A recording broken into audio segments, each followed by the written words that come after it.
Ja, Umanotera se zaveda, da se trajnostni razvoj začenja na lokalni ravni, da je lahko ena majhna občina nosilec spremembe, ki jo želimo videti na državni ravni ali v svetu, če parafraziramo Gandija.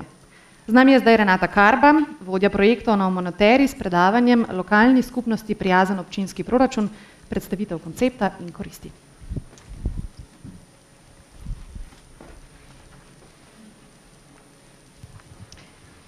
Preden pa naslovim vprašanje, kakšen je pravzaprav lokalni skupnosti prijazni proračun, bi stopila en korak nazaj in osvežila spomin na to, kaj je pravzaprav osnovni namen obstoja občine.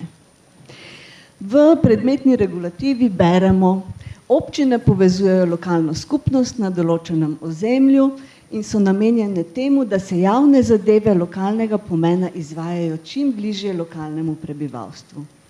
Gre za raven oblasti, ki je najbližja ljudem in ki ima nalogo zastopati njihove interese. To pomeni zagotoviti razmere za kakovostno družbeno življenje in blagostanje prebivalstva. Zdaj, kaj je to blagostanje, kaj je to blaginja, si najbrž vsak od nas predstavlja malo drugače. Vendarle pa je blaginja tudi statistična kategorija. Statistični urad Republike Slovenije meri blaginjo prebivalk in prebivalcev Slovenije že od leta 2012 z enim velikim naborom kazalnikov, ki nam pove, da za blaginjo skupnosti ni pomembna samo višina materialnih dobrin, ampak tudi enakost njene porazdelitve. Ne samo število delovnih mest, ampak tudi njihova kakovost, razpoložljivost in dostopnost stanovanj, možnost izobraževanja za vse, ki se želijo izobraževati, zdravje, zaupanje vredne inštitucije, varnost, dostopnost komunikacijske infrastrukture in tudi kulturne ponudbe, kakovost zraka, ki ga dihamo, kakovost in dostopnost pitne vode, pripravljenost na izredne vremenske razmere, oskrba z energijo po dostopnih cenah za vse in ne nazadnje dolgoročno vzdržno ravnanje z odpadki. To so dejavniki blaginje, za katere skupnost bolj ali manj lahko poskrbi na lokalni oziroma nacionalni ravni. Na blaginjo vsake skupnosti pa vplivajo tudi dejavniki, za katere moramo poskrbeti na globalni ravni.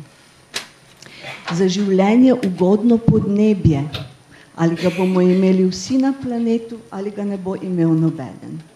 Potem tla, rodovitna tla, na katerih si pridelamo hrano, bogate ekosisteme, ki nam omogočajo za življenje pomembne ekosistemske storitve.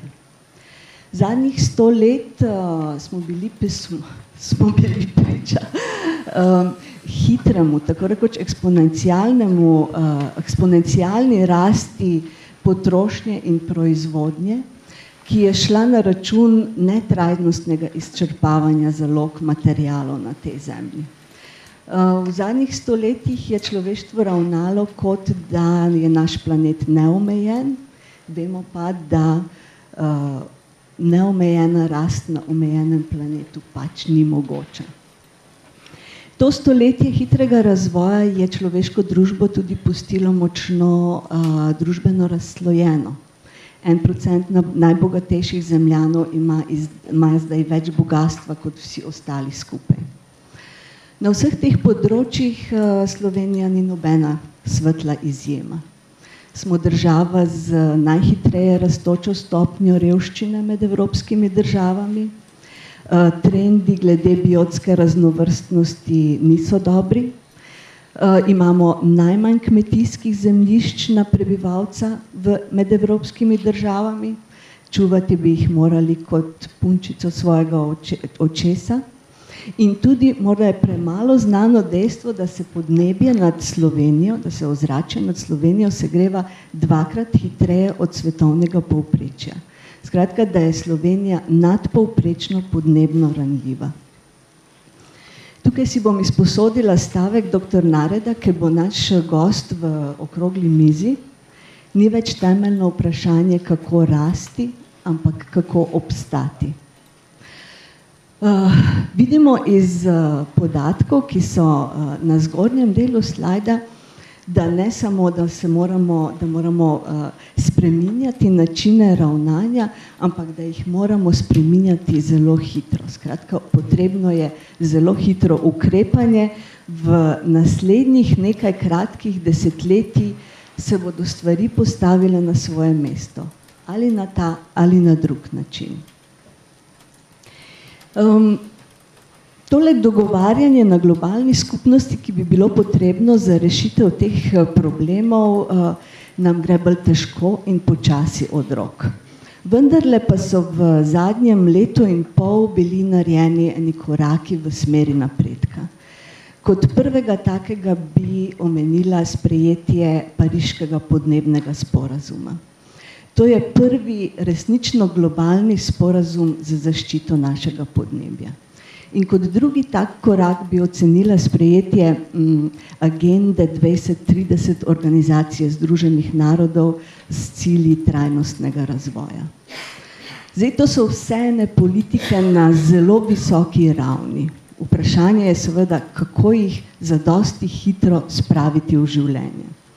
Ker teh politik ni mogoče udejaniti s sprejetjem ene sektorske zakonodaje, ene sektorske politike, ampak morajo seči horizontalno čez vsa področja.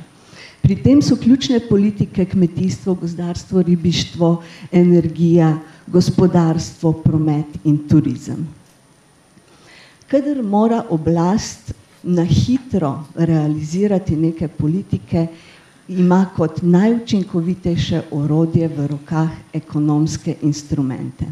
Davki, subvencije, javna naročila, to so orodja, ki pošiljajo zelo jasne in hitre signale, lahko zelo različnim deležnikom in so ocenjene kot najučinkovitejše orodje za izvajanje politik. Ocenjuje se, da ciljev trajnostnega razvoja brez uporabe ekonomskih instrumentov ne bomo mogli zadosti hitro doseči. Evropska unija je že v tem fiskalnem obdobju nastavila en model, kako se to tehnično naredi. Orodje se imenuje Climate Mainstreaming in govori o tem, kako se en civilizacijski cilj preprečiti nevarne podnebne spremembe prelije preko evropskih politik, zavezujočih nacionalnih ciljev v nacionalno podnebno energetsko zakonodajo in v ukrepe na koncu, med katerimi so tudi davki na CO2 in rabo energije, subvencije za obnovljive vire energije in učinkovito rabo energije in pa spodbude za zeleno gospodarstvo. Skratka, ekonomski inštrumenti predstavljajo en tak horizontalni ukrep, ki lahko zelo pospeši doseganje nekih političnih ciljev. V naslednji finančni perspektivi mislim, da lahko z veliko gotovostjo pričakujemo takšne mehanizme mainstreaminga, tudi poleg podnebne energetskih ciljev, tudi na področju krožnega gospodarstva in bolj trajnostnega kmetijstva. To so skratka področja, v katera se bodo tudi zlivali občutni javnofinančni tokovi. Poleg finančnih instrumentov, ki sem jih omenila, da so ključni pri doseganju ciljev hitro, v kratkem času, je ključna tudi vloga lokalnih skupnosti. Lokalne skupnosti so okretnejše od nacionalnih držav, tam politike pravzaprav prihajajo v stik z realnim življenjem, so prostor za promocijo transformativnih političnih in ekonomskih praks, so zadosti majhne, da lahko predstavljajo model, skupaj pa imajo kolektivno moč, da našo družbo postavijo na pot okoljsko in družbeno vzdržnejšega razvoja. In tudi v občinah je pametno zasnovan proračun najbolj učinkovit način, ne samo, da lokalna skupnost izkaže svojo medgeneracijsko in globalno odgovornost, ampak tudi, da poskrbi za visoko kakovost življenja, za gospodarski napredek in kakovostna delovna mesta, da postane privlačna destinacija za življenje, za investiranje in za obiske. Zdaj vemo, da je občinski proračun visoko regulirana zadeva. V Sloveniji občinski proračun opredeljuje več kot 100 predpisov. Vemo tudi, da so sredstva, ki jih občine dobijo od države, skopo odmerjena, namenska, skratka, in komaj pokrivajo stroške za izvajanje nalog, ki so v predstojnosti občine. Občine morajo zato biti inovativne, pri tem, če želijo povečati prostor za več avtonomnega odločanja o porabi sredstev, ki jih imajo na voljo. Razmislek gre nekako v 2 smeri, ki sta opisani na tem slajdu. Eno je povečanje prihodkov oziroma povečanje količine sredstev, s katerimi občine lahko razpolagajo. To lahko naredijo tako, da zberejo več oziroma da porabijo manj. Druga smer je povečanje učinkovitosti občinskega proračuna.